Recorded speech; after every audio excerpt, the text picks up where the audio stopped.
కాశ్మీర్ ఇది కేవలం భూభాగం మాత్రమే కాదు, రెండు దేశాల మధ్య కొనసాగుతున్న సుదీర్ఘ విభేదాలకు ప్రతీక.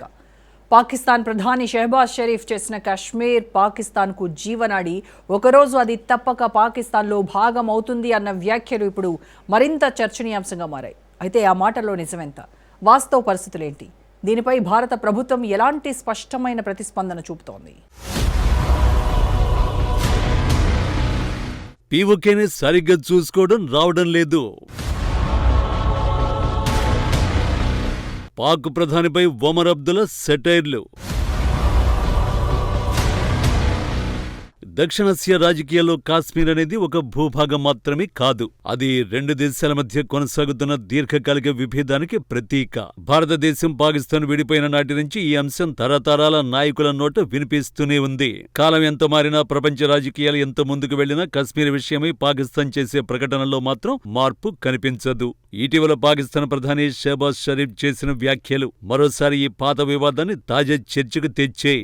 కాశ్మీర్ పాకిస్తాన్కు జీవనాడి అని, ఇది తప్పకుండా ఒకరోజు పాకిస్తాన్లో భాగమవుతుందని ఆయన అన్నారు. పాకిస్తాన్ ప్రతి సంవత్సరం నిర్వహించే కాశ్మీర్ సంఘీభావ దినోత్సవం సందర్భంగా ఈ వ్యాఖ్యలు చేశారు. ఈ మాటలు వినడానికి బలంగా ఉన్న వాటి వెనుక వాస్తవ పరిస్థితులు ఏమిటన్న ప్రశ్నే సహజంగానే వస్తుంది.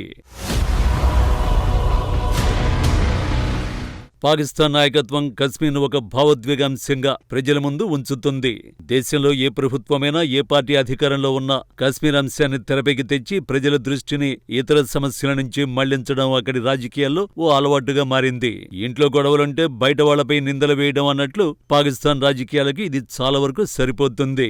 షెహబాజ్ షరీఫ్ వ్యాఖ్యలకు భారత వైపు నుంచి జమ్మూ కశ్మీర్ ముఖ్యమంత్రి ఒమర్ అబ్దుల్లా ఇచ్చిన సమాధానం చాలా స్పష్టంగా ఉంది.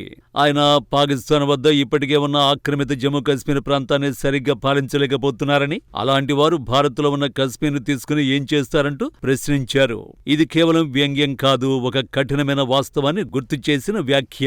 6 तारीख को आपने बजट पेश किया, लेकिन एक दिन पहले पाकिस्तान के प्राइम मिनिस्टर ने कहा, रिपीट किया कि जो कश्मीर है हमारी शेर रग है और जल्द ही कश्मीर पाकिस्तान का हिस्सा होगा. किस तरह से देखते हैं? हम पाकिस्तान के हिस्से होंगे, जो उनके पास है वो उनसे संभलता नहीं, हमें लेके क्या करेंगे वो? పాకిస్తాన్ నియంత్రణలో ఉన్న ప్రాంతాల్లో అభివృద్ధి లోపించడం, మౌలిక వసతుల కొరత, ప్రజలకు సరైన హక్కులు లేకపోవడం వంటి సమస్యలు ఎన్నో ఏళ్లుగా కొనసాగుతున్నాయి. అక్కడి ప్రజలే తమ పరిస్థితులపై అసంతృప్తి వ్యక్తం చేస్తున్న సందర్భాలు ఉన్నాయి. అలాంటి పరిస్థితుల్లో మరో ప్రాంతాన్ని కలుపుకుంటామని మాట్లాడడం చేతిలో చీలిగవ లేకుండా కోటల లెక్కలు వేసినట్టు ఉంటుంది. మరోవైపు పాకిస్తాన్ ప్రస్తుత పరిస్థితులు గమనిస్తే ఈ వ్యాఖ్యలు ఎందుకు వస్తున్నాయో అర్థమైపోతుంది. దేశం తీవ్రమైన ఆర్థిక సంక్షోభంలో ఉంది. నిత్యావసర వస్తువుల ధరలు పెరిగిపోయి సామాన్య ప్రజల జీవనం భారంగా మారింది. నిరుద్యోగం పెరుగుతోంది. యువతకు భవిష్యత్తుపై నమ్మకం తగ్గుతోంది. ప్రభుత్వాలు అప్పుల మీద ఆధారపడి దేశాన్ని నడపాల్సిన పరిస్థితి ఉంది. ఈ ఆర్థిక ఒత్తిళ్ల మధ్య ప్రజల్లో అసంతృప్తి పెరుగుతోంది. అలాంటి సమయంలో దేశంలో ఐక్యతను చూపించడానికి, ప్రజల ఆగ్రహాన్ని మళ్లించడానికి కశ్మీర్ లాంటి భావోద్వేగాంశాలు రాజకీయ నాయకులకు ఉపయోగపడతాయి. ఇక భద్రతా పరిస్థితుల విషయానికొస్తే పాకిస్తాన్ సవాళ్లను ఎదుర్కొంటోంది. ఉగ్రవాద దాడులు, మతపరమైన ఘర్షణలు, అంతర్గత హింస దేశాన్ని కుదిపేస్తున్నాయి. సరిహద్దు ప్రాంతాల్లో ప్రజలు ఎప్పటికప్పుడు భయంతో జీవిస్తున్నారు. ఈ పరిస్థితుల్లో ప్రభుత్వానికి ప్రధాన దృష్టి దేశంలో శాంతి భద్రతలపై ఉండాల్సిన అవసరం ఉంది. కానీ రాజకీయ ప్రసంగాల్లో మాత్రం కాశ్మీర్ గురించి ఎక్కువగా వినిపిస్తోంది. రాజకీయంగా చూస్తే పాకిస్తాన్లో ప్రజాస్వామ్యం బలహీనంగా ఉంది అనే విమర్శలు తరచూ వినిపిస్తాయి. ప్రభుత్వాల మార్పు, సైన్యం పాత్ర, నాయకుల మధ్య అంతర్గత పోరాటాలు దేశ స్థిరత్వాన్ని దెబ్బతీస్తున్నాయి. ప్రజలు తమ రోజువారీ సమస్యలకు పరిష్కారం కావాలని కోరుకుంటున్నారు. కానీ నాయకులు మాత్రం అంతర్జాతీయ వివాదాలను పెద్దగా చూపిస్తూ దేశీయ సమస్యలను పక్కన పెడుతున్నారు. రోడ్డు మీద గోతులు పూడ్చలేనివాడు ఆకాశం అందిస్తానంటాడు అన్నట్టుంది అక్కడి పరిస్థితి. ఇదే సమయంలో భారత్ తన వైఖరిని స్పష్టంగా చెబుతోంది. జమ్మూ కాశ్మీర్ భారత్లో విడదీయరాని భాగమని, ఇది చట్టపరంగా కూడా భారత భూభాగమేనని ప్రభుత్వం పునరుద్ఘాటిస్తోంది. అక్కడ అభివృద్ధి పనులు, మౌలిక వసతులు, భద్రతపై దృష్టి పెట్టాలని ప్రయత్నాలు జరుగుతున్నాయి. సమస్యలు లేవనుకోం, కానీ పరిష్కార దిశగా అడుగులు వేయాలని భారత్ భావిస్తోంది.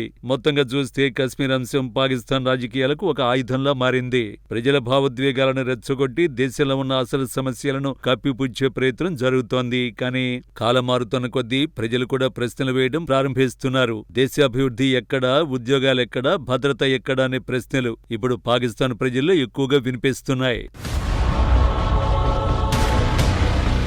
చెట్టు వేర్లు బలంగా లేకపోతే కొమ్మల గురించి మాట్లాడడం వృధా అన్నట్టు. ఒక దేశం ముందుగా తన అంతర్గత బలాన్ని పెంచుకోవాలి. ఆర్థికంగా, సామాజికంగా, రాజకీయంగా స్థిరంగా ఉన్నప్పుడే అంతర్జాతీయ అంశాల్లో నమ్మకంగా మాట్లాడగలదు. కశ్మీర్ విషయంలో పాకిస్తాన్ చేసే ప్రకటనలు ఈ వాస్తవానికి విరుద్ధంగా కనిపిస్తున్నాయి.